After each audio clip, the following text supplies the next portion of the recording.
Oh, mga kabunyog, mga kababayan, yang picture na yan ni yang picture na yan ni Joel Villanueva, kuha yan nung pag-attend niya doon sa nung January 5, doon sa sa preliminary investigation ng kanyang kaso sa Department of Justice. Kaya yan mga kabunyog, yan yung latest niyang picture ni itong ni Joel Villanueva. Pero kung titingnan nyo, napansin nyo, si Joel Villanueva, dahil nagbabasketball yan, kahit sa edad niya na yan, napaka niyan, mukha niyan. Pero ngayon, kung makikita mo ngayon sa mukha niya, mapapansin mong stress na stress, no? Kahit nakatawa yan, tingnan niyo yung buhok niya. O, di ba? Kitang-kita mo na apektado siya ng stress diyan sa kanyang yung kaso niya na yan. Minamaliit niya yung kaso niya, sabi niya wala naman yung kaso na yan. Minamaliit niya. Ito yung sabi ni Joel Villanueva. Pag-attend niya doon sa preliminary investigation ng kaso niya. Nandito tayo para ipakita ang commitment natin sa due process. Yan yung sabi niya. Para ipakita daw ang commitment sa due process. Yan. Ng legal process. Despite the fact na ridiculous talaga yung complaint. Ang sinasabi niya, yung kaso niya daw, yung sinampa daw sa kanyang kaso, ay ridiculous. Paano niya masasabing ridiculous? Kumbaga ang sinasabi niya, napaka-imposible daw na paniwalaan. Paano niya nasabing napaka-imposibleng paniwalaan? Unang-una, ang pinakatestigo laban sa kanya si dating district engineer ng First District Engineering Office, si Henry Alcantara. Si Henry Alcantara, kaibigan niya, tao niya yan, tao nila yan. Taga dun din sa Bukawi, Bulacan. Ay ang mga Villanueva, baluarte nila yung Bukawi, Bulacan eh. Ang mayor doon, kapatid niya. Tapos si Alcantara, yung district engineer ng Bulacan, First Engineering District, ay taga doon sa Bukawi. Tapos ngayon, yun ang testigo laban sa kanya. Marami siyang mga pictures na kasama yun, mga video, text messages. Talagang yun, malinaw naman na tao niya yun eh. At yun ang nagsabi na nagdala siya ng 150 million doon sa rest house na pag-aari ni Villanueva, ang binigyan pa nga yung alias Peng.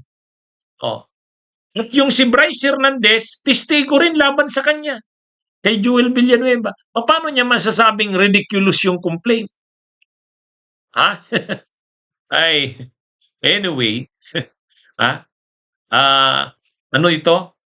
Actually, mabigat ang mga mabibigat ang mga ebidensya talaga, ang mga testigo itong kay Joel Villanueva, Jingo Estrada, si Bong Revilla, kahit si Chis Escudero, malakas ang ebidensya kay Chis Escudero. Kaya lang, mukhang ginagamit na ni Chis Escudero ang koneksyon kay Lisa Araneta eh. Pero itong sila Joel Villanueva, Bong Revilla, Jinggoy, talagang yung mga testimonya ni Bernardo, mabigat. At saka yung testimonya ni Alcantara, ni Bryce Hernandez. Ang palusot lang ni Joel Villanueva, hindi niya naman daw alam yung projects na yun. Pero ang pinapatunayan doon, mayroon siyang mga text messages kay Bryce Alcantara, ay kay Henry Alcantara, humihingi siya ng 1.2 billion ang unang hiningi. Ang unang hiningi ni Joel Villanueva na halaga ng projects ay 1.2 billion. Sabi niya kay Alcantara, sabi sa boss mo, ang tinutukoy na boss, si Manuel Bunuan, sabi sa boss mo, bigyan ako ng 1.2 billion na projects. Ganun yung pagkakasabi. Kaya lang, ang available lang daw na pondo na binigay, 600 million. 600 million. Ngayon, ang problema, yung 600 million na yon, ang gusto ni Joel Villanueva, multipurpose buildings yata yung gusto ni Joel Villanueva eh. 1.2 billion na multipurpose buildings.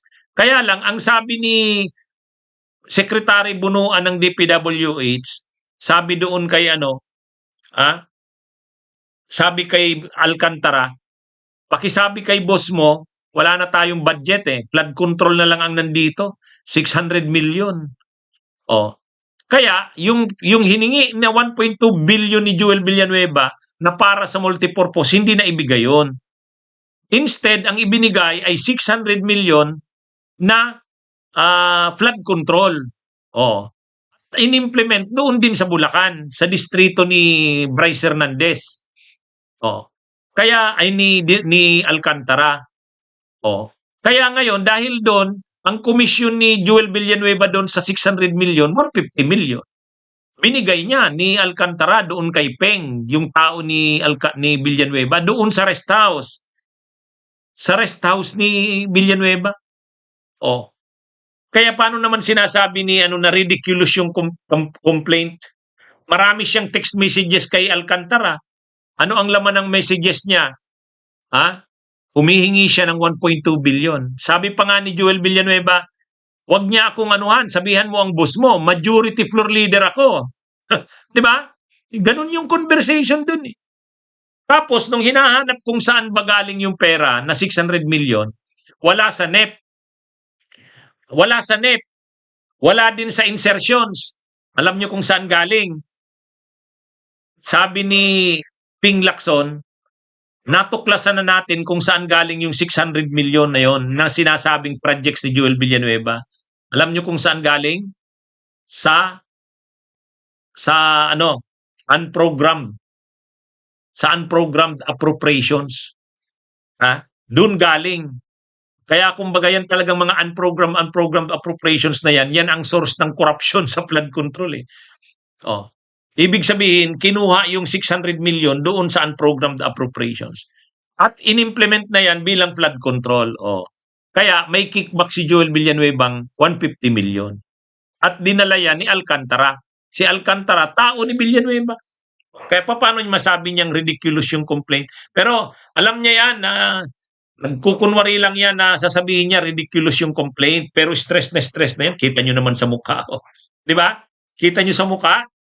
Oh, ayan. Kaya kahit nakatawa, kita mo, haggard looking. Okay, mga kabunyog, mga kabayan, magandang araw sa inyong lahat. Mabuhay po tayo. Bunyog, bunyog, halikan na kasama ka. Bunyog, kapag buklod ay may pag-asa. Luzon, Visayas, Mindanao, isa ang pananaw. Sa bagong Pilipinas ang bunyog isisigaw. Bunyog, bunyog.